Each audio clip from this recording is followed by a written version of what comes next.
I'm Maria Menounos, and you're tuned in to AfterBuzz TV, the ESPN of TV talk. Now, let the buzz begin. Hello and welcome back to the after show for Home Before Dark on Apple Plus. I'm Latoya Blakely, your host. I'm so excited to be here talking about episodes 4 and 5 with my wonderful, wonderful co-hosts. We have Chantel Del Aguila, who is an investigative journalism professional. So she comes in providing that great expert advice. Thanks for joining. Thank you. Glad to be back. Can't wait to talk about these episodes. So much to talk about. And we also have Kelsey Meyer, who is a Washington native. That's important because the show takes place in Washington, and she's also a true crime fanatic. So welcome back. Thank you. So excited. We have a lot to cover today. We are going to be talking about the heroes and villains of the show, father-son relationships, and ultimate showdowns. We also have news and gossip brought by Chantel, and then a special segment section brought by Kelsey. So make sure you stay tuned for all of that. Before we jump into our specific topics, I want to know your overall thoughts. You guys, this show is so good. I was sitting here crying watching it, and then I'm like jumping up and down. My notes are so funny when I read through them. I'm like, OMG, he sucks, or like, this is amazing. It's so good. I love this show. I can't wait to finish it. These 2 episodes were so big. You see so much growth in relationships and things that you don't expect, and I'm excited to talk about them. It's so good. Oh yeah, definitely. Same here. I mean, I'm excited like with the whole flashback scenes, and we go back and forth from Matt's childhood to present day, and like seeing Hilde solve these cases. Like this girl, her mind like blows me away how well she can like memorize a photo of something and then be in a different area, different scene, and pick that up again. Like the scene with the van, how she knew that wasn't the van. She blows me away. Inspiring.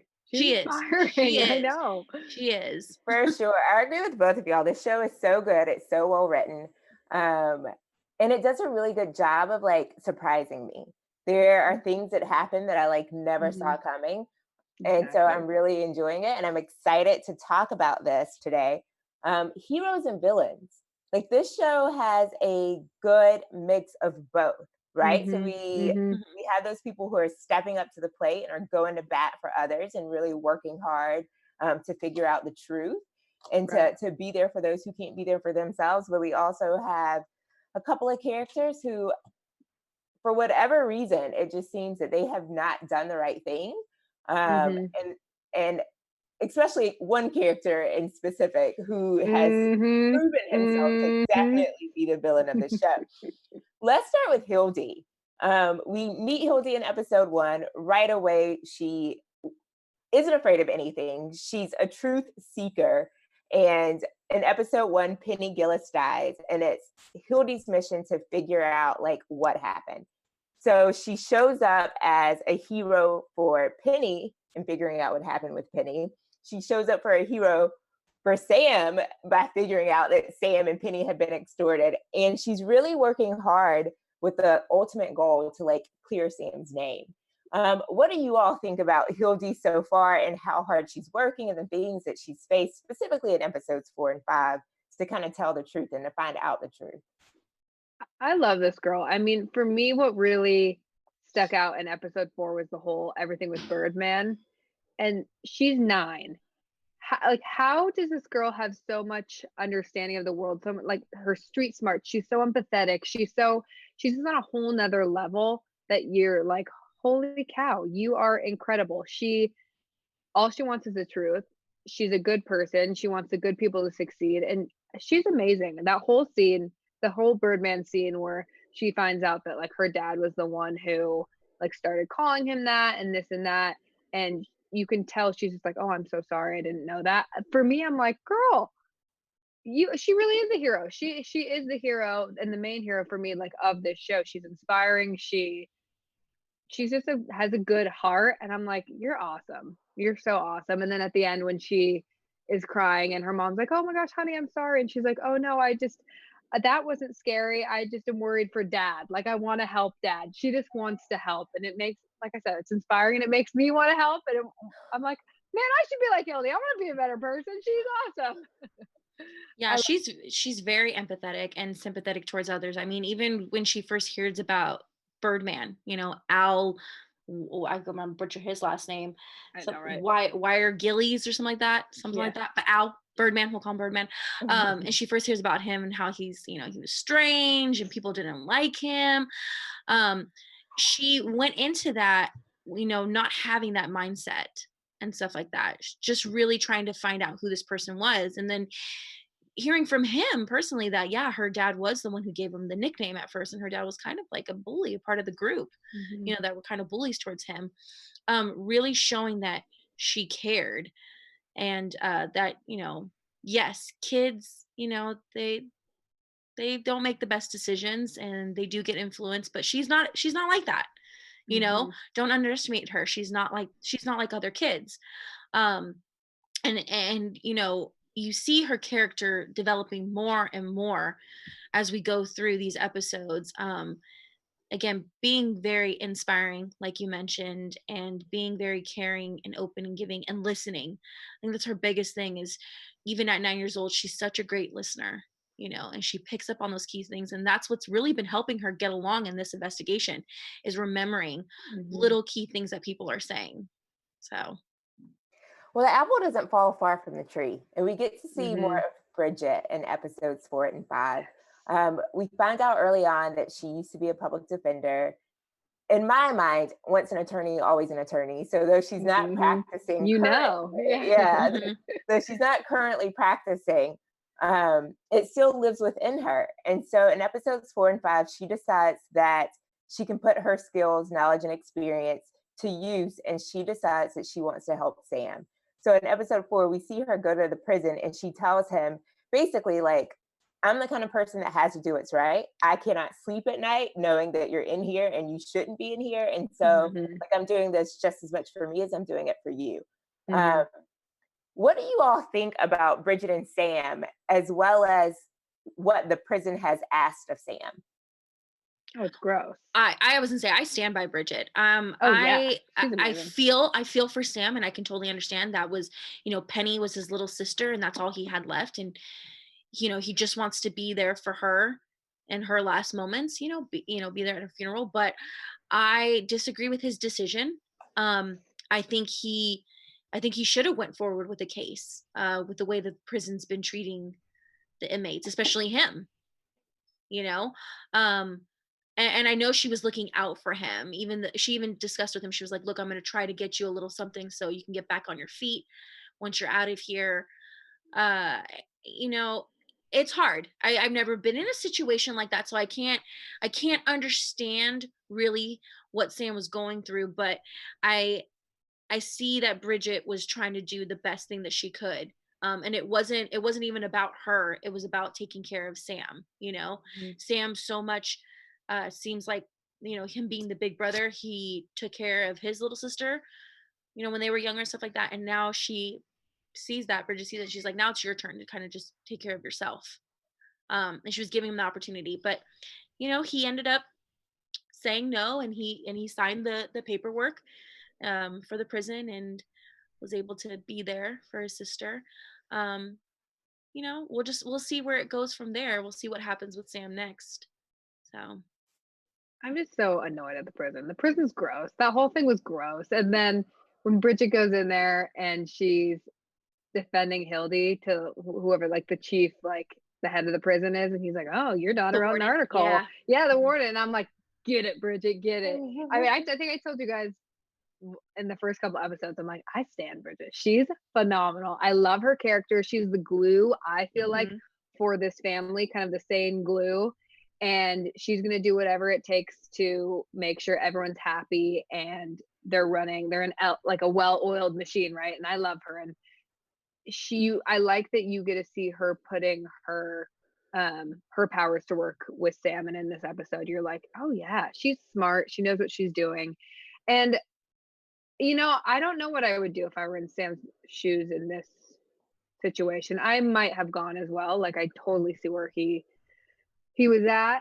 It's hard though. It was hard for me to watch because you want him to not sign that because you're like, I trust Bridget, I believe in Bridget, but I also see where he's coming from, and that was really hard for me. I was like, ooh, I don't know what I would have done if I was in that position, but I love Bridget, big Bridget fan.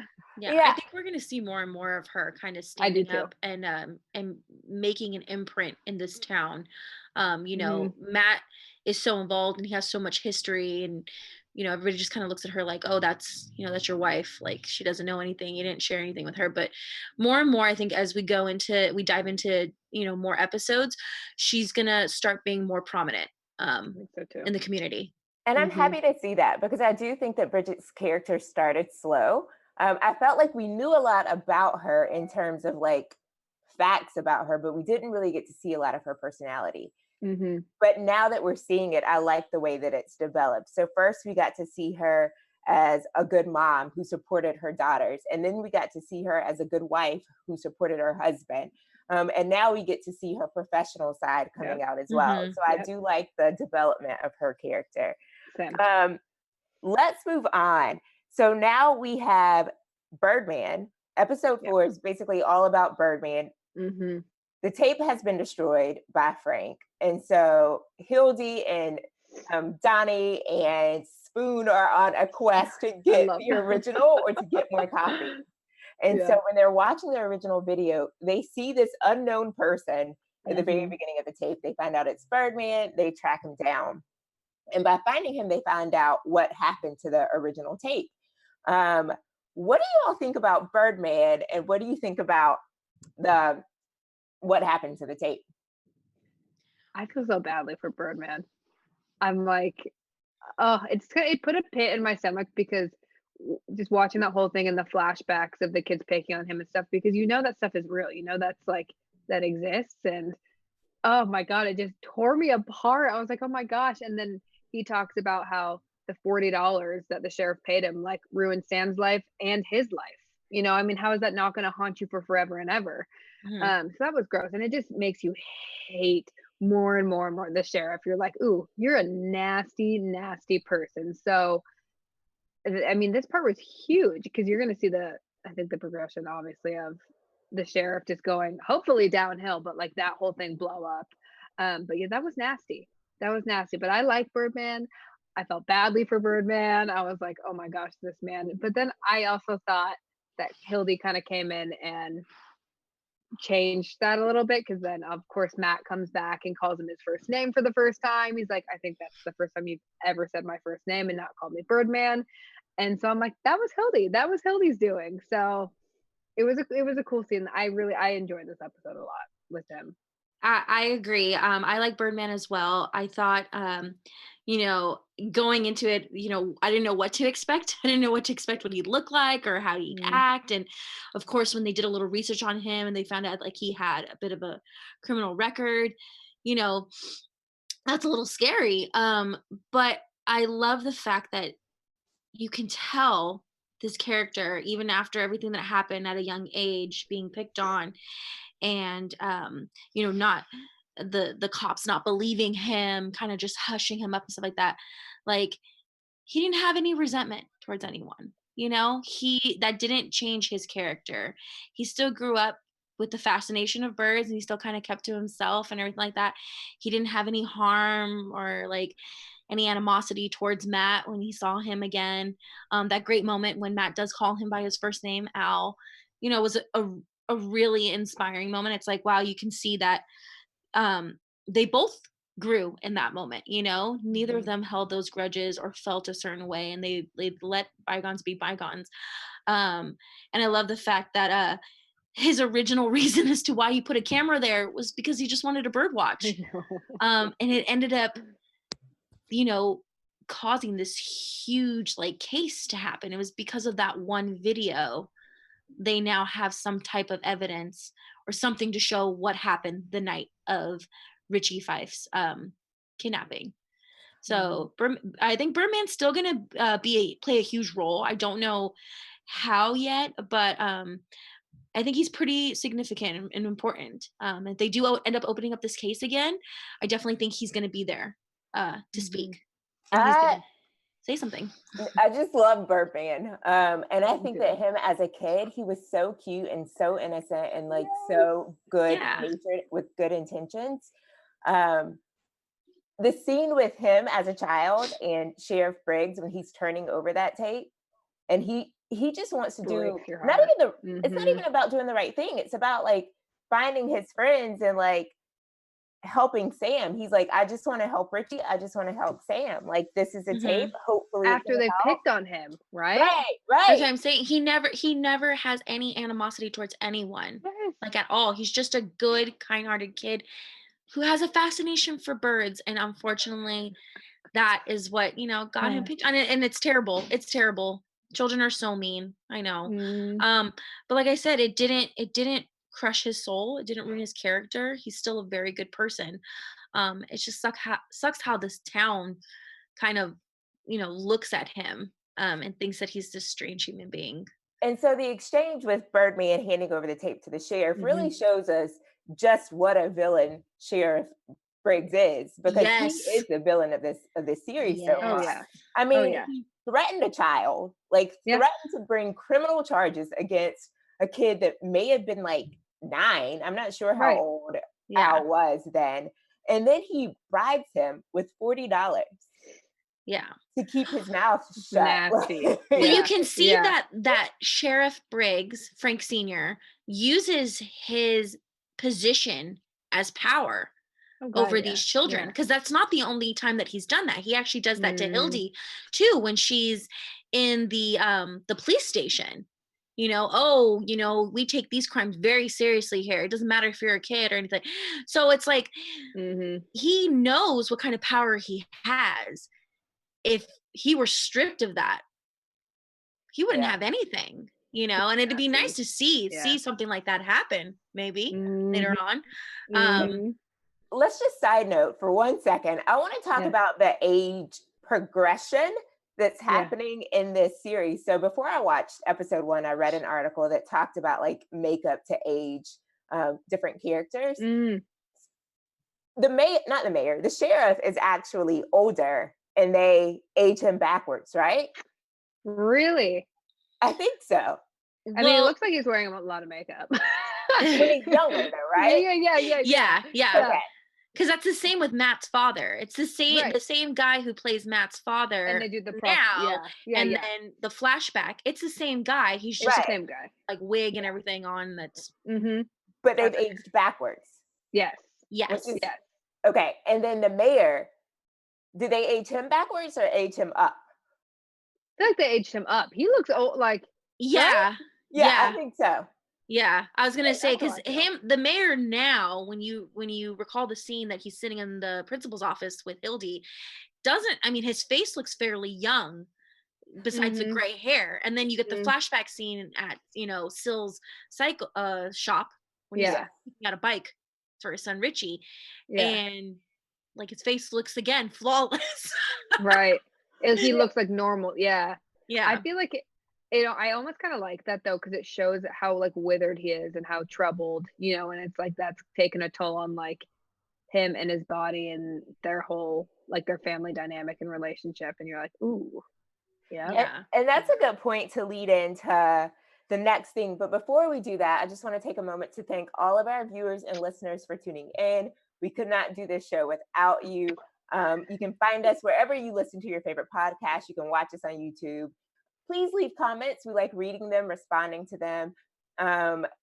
Leave us thumbs up, 5 stars, all of those wonderful things. We could not do this without you. And I know I speak for this entire panel when I say we love being here and we love having an opportunity to talk about these great shows. So please keep tuning in. Kelsey, you were talking about the mayor, or maybe it was Chantel, talking about the mayor at the bike shop. And so that's the first time that we get to see the mayor and Richie interacting together. And we really learn a lot about who the mayor is in these episodes, as well as how he treated his son. What did you all think about that and this bite? Sorry, I'm so sorry. In this particular scene of the mayor with Richie, when he's young age and everything like that. I don't like him. I personally don't like the mayor. No. I think he's mean. I don't think he has a really good relationship with his son. You know, and I get his point when it came to like the whole bike. He was like, you know, you should just be happy with what I get you and stuff like that. But he didn't let Richie talk at all. Like, he wasn't concerned about Richie's feelings or anything. So you could tell that they weren't as close. In my opinion, I didn't think that they really had a close bond. And that's why when Sylvester was like, here, hold on, give me a minute, let me see if I got another bike in the back. You know, even though it was an older bike, I don't know if you caught that, but Sylvester said, he was like, this is kind of an older model, but I think you're really gonna like it. You could just see in Richie's face, like, he appreciated it so much more than the brand new bike that his dad bought him, because Sylvester, like, I don't know, he just had more of a fatherly bond kind of outlook to him. If that makes any sense at all. Yeah, he listened to him. And I think that's what Richie was longing for with his dad. You know, his dad's a politician, maybe he's busy, I don't know, whatever his reasons may be, but he just didn't have a very good bond with his dad, which is unfortunate. So, well, his dad, the part where he was like, no, Dad, like, this is red's your favorite color, it's not my favorite color, you know, it's like, yeah, clearly Dad's not listening to him, clearly Dad's not paying attention. It's like he paid attention enough to realize, or to get him the a bike that he wanted, but then it was like, I felt so badly for Richie. I'm like, it wasn't like, ew, Dad, this is just like, he was like being he was like, oh no, Dad, this is your favorite color, but it's fine, it's fine, it's fine. And then the mayor gets all pissed off, and it's like, okay, really, seriously? So I hated that. It made me sad. I'm like, who gets, like, Richie literally said, well, maybe they have a cheaper bike, because the mayor was like, this is the most expensive bike in the shop. And Richie's like, maybe they have a cheaper one that's green. Like, I just want the green bike. And the kid just get nothing. And he leaves them there.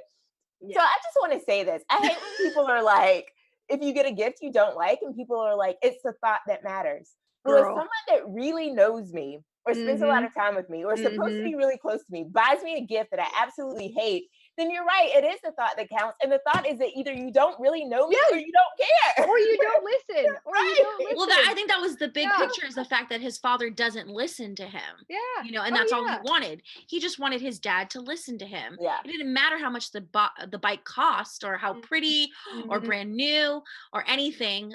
He just wanted his dad to be there, be present, be around, be a father to him. And you know, his dad in his mind is just thinking, look, if I buy you what you like, the nicest thing, the most expensive thing, you know, you should be happy, you should be grateful. But that's not what he was looking for. That's not what any child wants, you know. They want a bond with their parents, you know what I mean? And I like when Sil gives him the bike, and he's like, you know, sometimes dads just don't get it. And you're like, ooh. But then you get to see that Sylvester was the one who gave him the bike originally, so clearly that's like haunted him, right? Well, yeah, and that's why, you know, in that scene, at the very end, when the bike's on fire, and you see Hilde crying because she's like, that's Richie's, and Matt's upset because he's like, that's the only thing left I have of Richie.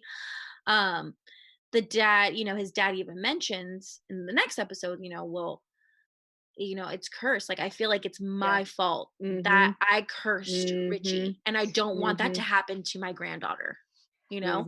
And so episodes 4 and 5 were the first time that we got to see Sylvester before his current situation. Because we didn't know what kind of father he was before now. And it seemed as though him and Matt have a strained relationship. But in episodes 4 and 5, both in the flashback of Sylvester giving Richie this bike, we see what kind of man he is. You know, the fact that he gave this child this bike as a way to come through for him when his own father had let him down. And then when he has that moment of like being lucid, and he has like a really honest conversation with Matt about about like what's been going on, and like, they're gonna run you out of town, and I'm the one I'm the one that set that bike on fire, because to me it's cursed, and it, you know, it's associated with these bad things. And so it was really nice to see just how Sylvester came through as a father for his own child as well as for like other children. You guys, I have to tell you, I totally guessed it was him who set the bike on fire. Even before everything, I've made my whole family watch this show because it's so good. And I called my mom at the end and I was like, I knew it. I don't know why. When I was like, the first drop of blood, I thought it was like from Sylvester's feet, maybe. Ended up not being. It was the wolf, and we ended up meeting Kim's dad, which is a whole weird thing. No, I think you're right. I do think it was from Sylvester. The blood was Sylvester. Yeah. And I was like, girl, you should be an investigative, something or other. No, see, you're good. I didn't, honestly, I was like, it has to be Frank. It has to be. Yeah, I had no idea. He keeps coming around the house. Like, why not? Why not stir up more trouble? He just doesn't like Matt. Like, him and Matt, they are not friends. They're never going to be friends. Let me take him off even more. Well, we did see that relationship kind of change a little bit in episodes 4 and 5. Which I love. Yeah. So that was Finally. We cannot talk father and son relationships without talking about the sheriff and the lieutenant. So Frank Sr. and Frank Jr. So in episode 4, Frank Jr. is now questioning his memories, right? He's like, well, did I really see Sam? Like, why did I say I saw Sam? And he's questioning his dad as well. And so we see what it seems to be is that Frank said that he saw Sam as a way to please his dad, who was kind of really hard on him and like nasty, right? And so we see their relationship as when Frank's a child, and then we get to see the relationship at the very end, and we'll save that for later. But what do you all think about the relationship between Frank Jr. and Frank Sr.? His dad sucks. I'm like, come on, man. His dad doesn't even care about him. His dad only cares about like himself. You know, it's so obvious. It's so obvious when they have that flashback and the mom's face when Frank Sr. is trying to convince Frank Jr. like what to say. It's like, did you see that van? Did you see that van? And the mom's like, stop pushing him so hard, you know? And clearly like young Frank is so distraught and doesn't know what to do and is like, no, that's not accurate, right? But he doesn't know what to say because he wants to make his dad happy. And you're just like, you're a nasty, nasty person. So from the get-go, like from the beginning, he has never been, like he's always been corrupt, you know? And so their relationship, I mean, you know, from that moment, you're like, yeah, there's no way you can mend that, right? Yeah. And clearly. I was going to say the moment where Frank Jr. is being interrogated by, you know, his father and the other cops and his mom's in their room. And you just see him, you know, being pressured into saying the right thing. He's so terrified that if he says the wrong thing, his father is, you know, going to be disappointed. And that's his biggest thing. He doesn't want to disappoint his dad. But it's just, it's a very sad relationship because you shouldn't fear your parents. And you can tell that Frank Jr. fears Frank Sr. He's afraid of him. He's even afraid of him as he gets older, you know? In that one part where they're, you know, in that other, on the other side of the wall of an interrogation going on. And he asks him, he's like, you know, did you tell me? Like, did I see what I saw or did you tell me that? Like, even as an older man, he's still unsure of anything that happened because he's so traumatized. He's blocked that out of his memory. And I can't stand Frank Sr. I can't. No, he's manipulative. He's just a terrible human being. And I think his big motive was, I just wanted to put someone away. So we did it. We found someone and that's that. Like, let it go. And that's interesting that you say that because I'm still not sure what his motive was. Like, I don't know why he threw away the tape. I don't know if he threw away the tape because his son had already given this statement and he didn't want there to be evidence that like went against what his son said. Like, I'm still really confused as to what his motive is. And I almost wonder if he had something to do with Richie's disappearance. I mean, I don't know why he would, but like possibly. Right. Yeah, I thought about that too. I thought about maybe he has something to do with Richie's disappearance, and that's why he wanted his son to just kind of point the finger at Sam and let the case be closed. But I feel bad for Frankie. Frankie Jr. I feel really bad for him. You know, because he doesn't have anybody to turn to. And I think that's why that moment when Matt says, oh, you know, my dad looks at you like you're the son he never had. He was kind of Sylvester. I think I just love him. Like, I think with any child, he's such a nurturer, you know, and all of these fathers, the fathers are just really messed up in their show, besides Sylvester. Yeah, I mean, he's got his issues, you know, he's not dad of the year or anything like that. But he, you know, when the children at a young age, when Matt's young and Richie and Frank are all little kids, like, he really just wants to be there for them because he knows that their dads just don't pay attention to them. They don't listen to them. And so that's why he creates that bond later on. Once Matt leaves Washington, goes to New York, he doesn't have anybody else. So here's Frank, who's been longing for a relationship with his dad, and it's just never going to happen. So he bonds with Sylvester. Yeah. It's difficult to watch. Poor Right. guys. Well, and there's also, it's like, you know, that Sylvester's hurting too. Mhm. Right. Because it's, I mean, in the previous episodes, he's like, oh, Matt hasn't called in 11 months and 3 days or whatever it is, you know, so it's like clearly he's hurting too. So they're both kind of longing for this relationship that they don't have. So they find each Yeah. other. Then that flashback, the fishing flashback where Frank admits to Sylvester, he's like, I think Maddie was right. And you're like, Yeah. Well, what? it's in my mind the same. I got the same reaction. I was like, whoa, because Sylvester didn't believe Matt at first when Matt said, I don't think Sam's the killer, the murderer. But it took listening to someone else, you know, to be like, oh my God, maybe my son was right all along. So you Right. can tell that they have a very like estranged relationship. And now that he knows this, now that Matt was able to get into the vault and find the paperwork and everything, like all that like investigation that his dad was doing prior before they came back, I think it's going to bring them closer together. Definitely. I didn't get that Sylvester never believed Matt. I thought that at some point when Sylvester was talking to Matt as a child, he asked a question or questions that made me seem like he did believe Matt about Sam. Or maybe he was just unsure. Right. Maybe? Yeah. Well, okay. and I feel like in this small town too, which is, I don't know if Frank Sr. has like a hand or an arm in the whole kidnapping thing. I think more his motive is just like trying to quiet this town. I mean, this town is so small that anything that's like not unsettled is going to be an issue, right? So I'm like, I think they found the one guy that they think was it. So he was like, it makes my job easier just to put that one man behind bars and like calm everyone's minds, you know? So like someone else like stirring something up is like pointing fingers at him saying you didn't do your job correctly. And I don't know, it's a whole weird situation. But then what kind of person is that, right? Especially he's awful. Sheriff, that you're Yeah. willing to put an innocent man, especially when you know this man is innocent, Right. in prison for the rest of his life just so to corrupt. make their job, right? Right. Yeah. So from the top down though, you know, all corrupt, right? Right. So by the end of episode 5, we see that Frank Jr. is no longer okay with Dad. And we have the ultimate showdown. But before we get to that showdown, we're going to start with some lesser showdowns. We have Kim and Bridget in the jail.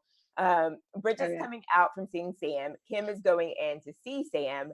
And Bridget basically stops Kim and says, you're my children's principal, you're my husband's ex, you're another woman that doesn't like me, but can we put aside our differences to like work together? Yeah. What do you think about Bridget and Kim, their relationship and the potential of this relationship? I love it. I love it. Yeah, Bridget. I was gonna say. Yeah. I love it. I love that Bridget. Bridget is being the bigger person. Yeah. You know, and taking that all aside, and she's just like, look, we're gonna work together. You know, we're gonna help solve this case. You and I together. Right. And you know that Kim's a good person. Like we found that out now. And so you're hoping that they will bring their two powers together, you know, and work together because, you know, they'll be unstoppable if they join forces. Right. So yeah, I love that scene. And you're just like, heck yeah, ladies, let's do it.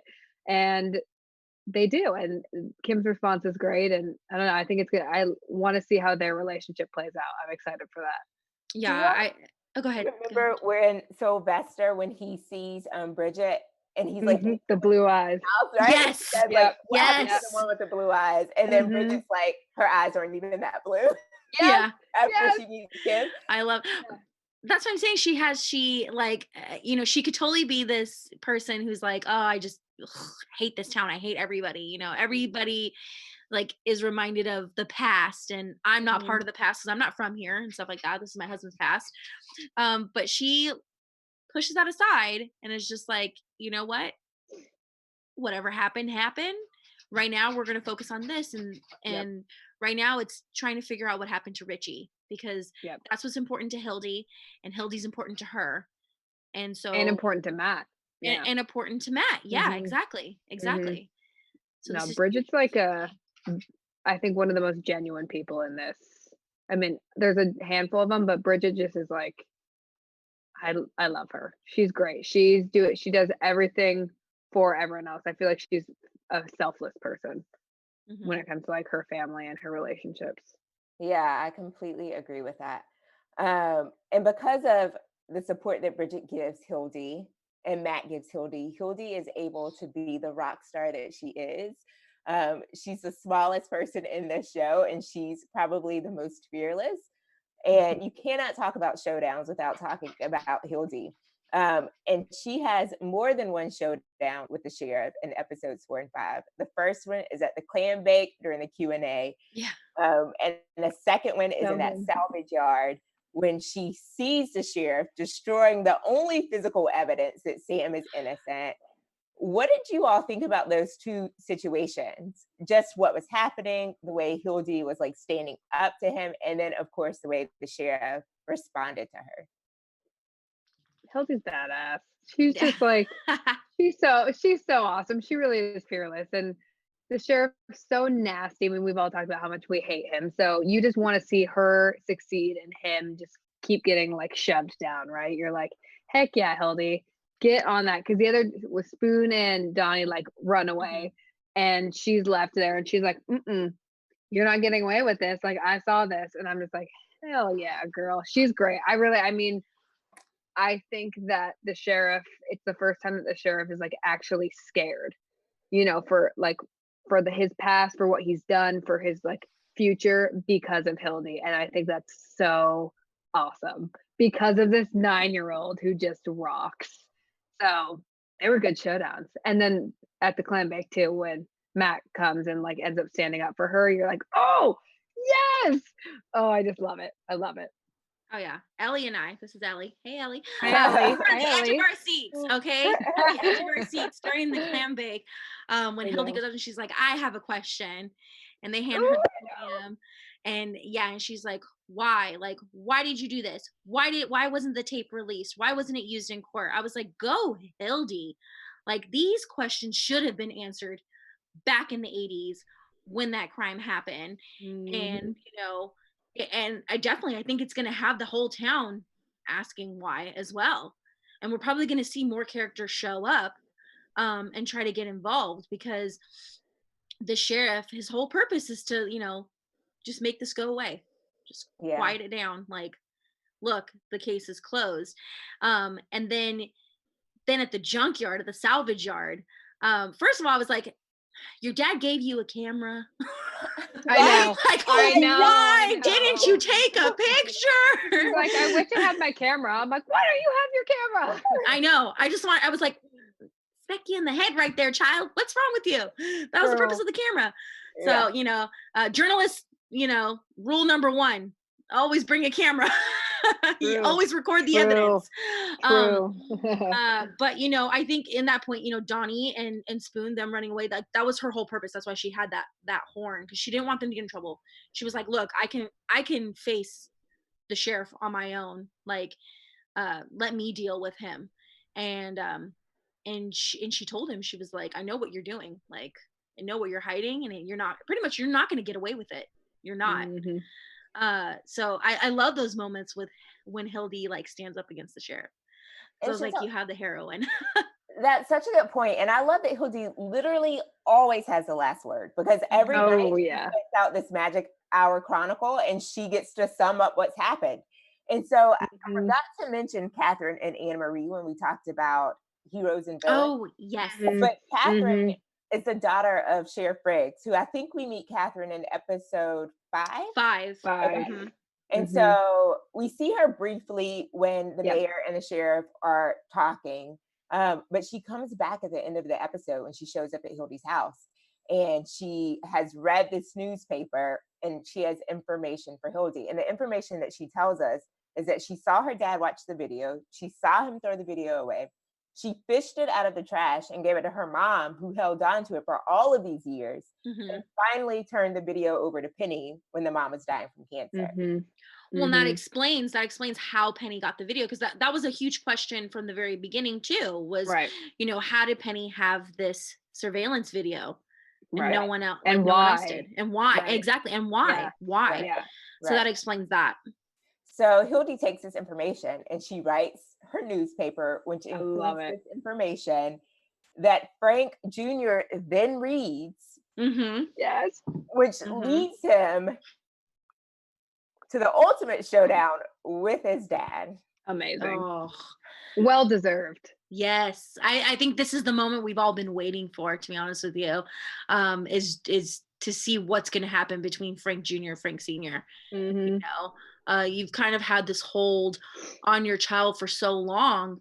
He's followed in your footsteps and he's still kind of been behind you, you know, this entire time when it comes to investigations and being a cop and everything like that. And now Frank's his own person, you know, he wants to speak up. He wants to stand up for himself and everything like that. And he is tired of following his dad's rules. So I'm excited. I'm so excited to see what happens in the next couple of episodes, because this is going to be huge. I was just ecstatic when I was like, hell yeah, because Frank goes from this person, kind of this distasteful person that you don't really like, to, in his last 2 episodes, you start to kind of realize, oh, he is a good person deep down, and he has become a bad person, I mean, because of his dad. And so when you see him start to revert to that good person, and now he's gonna like tackle the ultimate thing, you're just like, get him, go get him. I'm excited to see what happens. I feel like he'll kind of question it at first, like, oh crap, what am I doing? Because how could you not? But hopefully see it through, and I'm excited.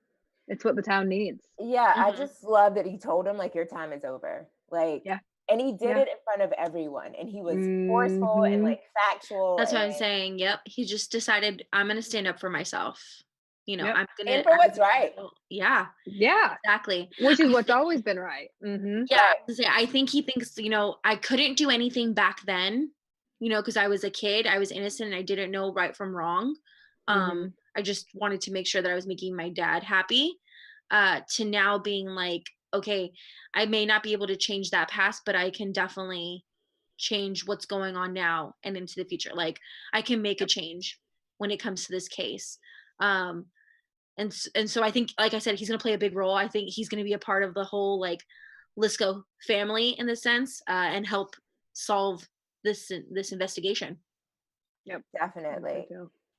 And another slight theme that we're starting to see a little bit is just the theme of like racism and discrimination. And so there's been a little bit of conversation about how the Gillis family was mistreated and kind of alienated by the town, as well as Frank, the sheriff, makes a comment to the mayor about like, your daughter is married to a Black man. And so, you know, now do you feel some kind of way?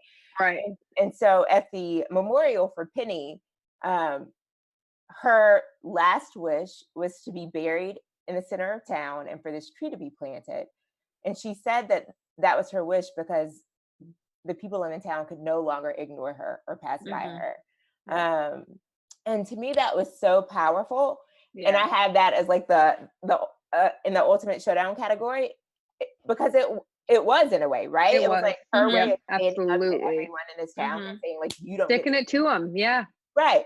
In such like a peaceful and respectful way though, which I feel like is probably representative of who Penny was as a person. It's like, I can even be gone and I'm still not going to be gone. I'm still going to bow out gracefully, you know? Yeah, I love that. Yeah. No, I Very thoughtful. agree. That was such an emotional scene. I'm not gonna lie, it made me very teary-eyed. And then I to cried. hear what Sam said about his sister, I was just like, and in that moment, I was like, okay, you know what? I'm not mad at you, Sam. I'm not mad at you that you came For out going. I sisters, know. you know, for your He sisters had as to. being spread. Yeah, because you know, he was able to finally put Penny to rest. And Yeah. you know, you see the people too. I love the moment when Matt goes up to him and gives him a hug, because you're like, you know, he even said it. He's like, no one in this town like really had, you know, my back or anything like that, but here's Matt, the one person who still believed in me and still to this day believes in me. And now go figure, it's his daughter, his little girl, who's going to try to help solve this case, you know, with his wife's help. And like, it's just like, I just wanted to hug all of them. I was like, Sam, don't give up. Don't give up. It was just such an emotional moment. A really this scene had me crying. It did. Yeah, it's gonna have me cry again. I know. I cry at everything. It powerful was scene. Even the moment between him and Frank, I could handle. Yeah. I felt like it was an interaction that needed to happen. Yeah. You can tell that Frank, well, we already know as viewers that Frank is starting to second guess and think that perhaps Sam is innocent. And so for me, it was even nice to see them have that moment. And then that's how episode 5 ended. Yeah. The burying. Me crying, saying, why can't I keep watching? What's going to happen next? Well, you get to keep watching now. Yes. Chantel, do you have any news and gossip for us today? I do. So I found an article from the Hollywood Reporter, and it was an interview between Brooklyn Prince, who plays Hilde, and Jeff Sturgis, who plays Matt.